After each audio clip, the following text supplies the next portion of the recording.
السلام عليكم شباب. اليوم راح اشرح لكم فرق بين الانثى والذكر في طائر البلبل العراقي ابيض الخدين. راح اشرح لكم عن الفرق مالته، وان شاء الله ذن الفروقات 95% صحيح، لان انا جربتهن كتجربة يعني، وخبرتي بيهن يعني شفت شيء صحيح 100% ان شاء الله، او 95%. طبعا هاي انثى عندن بيضة هاي الطيرة، وهذا فحل مخلف زين، بس متأكد منه فحل 100%. هسه راح اشرح لكم عليهن. هاي النثية وهذا الفحل راح اخلي لكم راح اكتب عليهن ان شاء الله. اول شي عندنا شوفوا منقار النثية يكون رفيع وبيه طول زين، عكس منقار الفحل يصير ضخامة بيه وقصر زين. هذا الفرق الاول. الثاني العين مالته، شوفوا العين الدائرة مال عينه تصير اكبر زين، بيها كبر ويصير اللون مالتها اطوخ.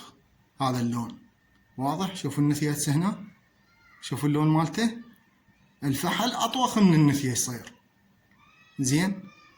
هذا فرق يعني 100%، ويعني هواي من الجناية أكدوا على هذا الشيء. وعندنا شنو الرأس، دائما رأس الفحل يكون أضخم من رأس النثية زين. النثية يجي هيك عدل، الفحل بقصة.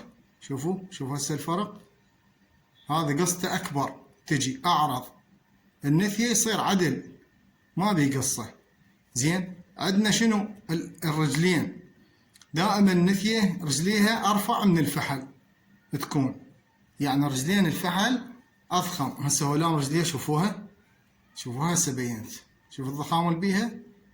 لهذا السبب وقفته من يوقف تصير وقفته عدلة صحيحة، النثية تصير وقفتها منفرجة مفتوحة، فلهذا السبب مالتها يبين بيها الجسم الانفراج بسبب رجلها.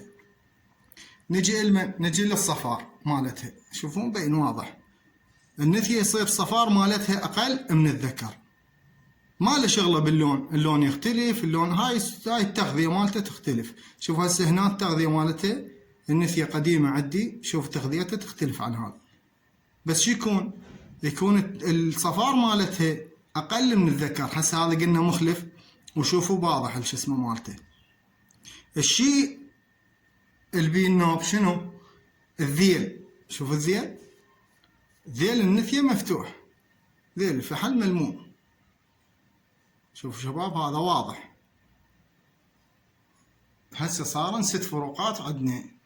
اكو جناية يمشون على شو اسمه على النازل، هواي اكو شغلات يعني. هاي هسه مثل طيرة، مثل طيرة هاي شوفوها كبيرة وبالغة بالعمر، ريشها كامل جاهزة، فنازل الجسم مالتها تشوفونه اعرض من الذكر. لا بالعكس، هذا ما اعتبره انا شيء صحيح، لان هاي تعتمد على الريش الكامل، والطير بعد ما كامل او مخلف ما جازها، فهاي ما يبين. عندكم الفرق السابع والمهم شنو هو؟ المزاوف مالتهم. تعرف سلوك الطير بمزاوفه، مزاوف الفحل ينزل جناحه للاسفل وراسه للاسفل ويصير مثل الطوبة. عندك الانثى شو تصير؟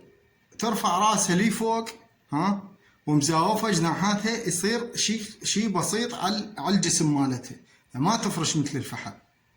هذا السابع، وان شاء الله تستفادون من هاي الفروقات.